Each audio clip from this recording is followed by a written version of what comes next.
And welcome to another edition of the Live from the Heartland show. This is Michael James. I'm here with Thom Clark. Good morning, Michael. Good morning, Tom. And we are very excited about today. All of the sisters, the women, their hermanas, they're all marching throughout the land, throughout the country, throughout the world, and this is a good thing. We got a good lineup today. We're going to talk a little bit later with Julie Gainey from Lifeline Theater.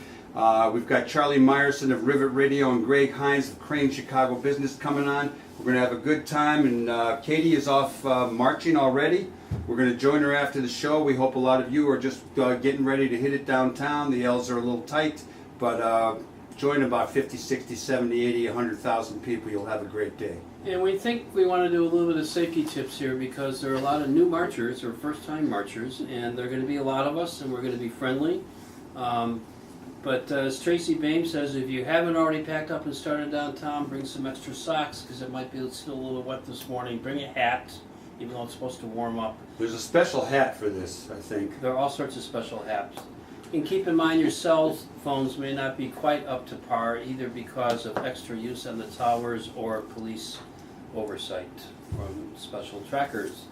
Don't drive unless you have to, although the L's are already jammed. I think we're going to be doing a lot of walking. There are a lot of porta potties when you get a chance, if you need to, do it because you don't know when it's going to happen again. And bring water, but skip the coffee, beer, pop. That's just going to gum up the works for you.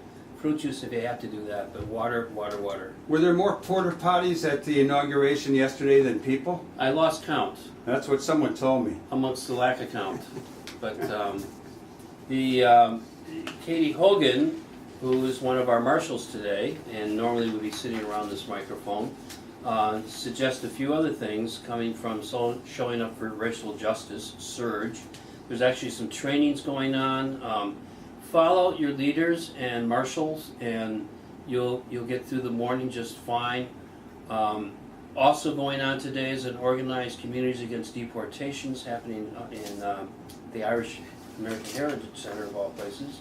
There's a rally at 1 o'clock outside Tribune Tower for praying for Syrians under fire. And at 3 p.m. at Northwestern Law, there will be another look at the Department of Justice investigation. It's the first of many teach-ins that are going to be happening. So be safe, be loud, be joyous and peaceful, and we look forward to a great showing today in Chicago and in 400 plus cities around the country. Tom, I want to read you something from Elaine Herbert. I got off the train and into the filthiest taxi I've ever seen. Oh my God. On the way to the hotel, the 60-ish-old driver asked me why I was in Chicago. I told him the march.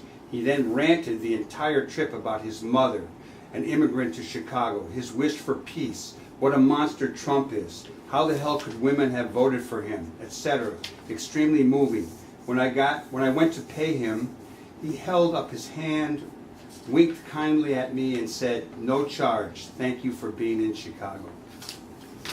We hope there are many more moments like that in both our personal experience and the reporting over the next couple of days.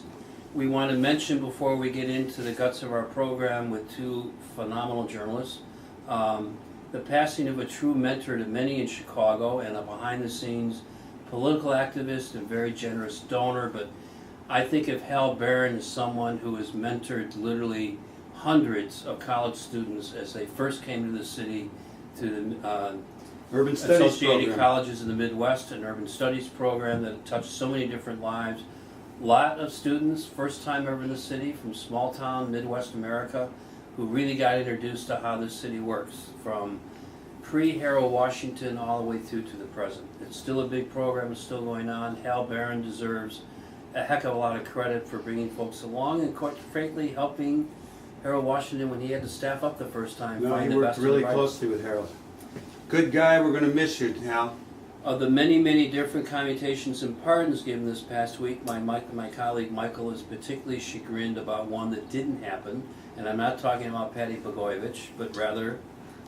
That would be Rod Blagojevich. No, I was very disappointed that Obama did not pardon, commutate, do whatever he could do to let Leonard Peltier, the Native American activist, the American Indian movement, out of the joint. He's been in for over 40 years. A number of people, including a prosecutor who was involved in the case, came forward. The Pope came forward.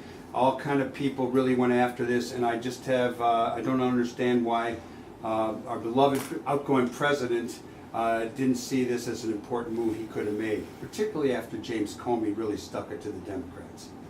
And I'm not James going to Comey of the disagree, FBI. but I'll point out that Barack Obama's final weeks probably resulted in more pardons, perhaps, but certainly more commutations, and primarily for non-violent drug offenders.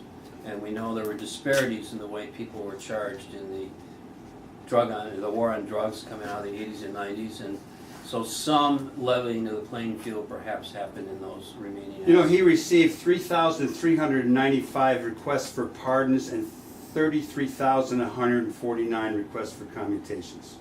So he did some of that, but he didn't get to them all. So maybe Trump will let Leonard Peltier out. Normally we announce next week's guests at the end of the show, but I want to just make special mention that we have a songwriter, Leon Triplett, and we have a wonderful guy talking about local urban geography, Larry Shore. But thanks to Michael, we also have one of our favorite journalists, Mark Brown, who's also now a neighbor, and he's going to stop by to take a look at local and probably some national stuff. We are live at the Heartland Cafe next week.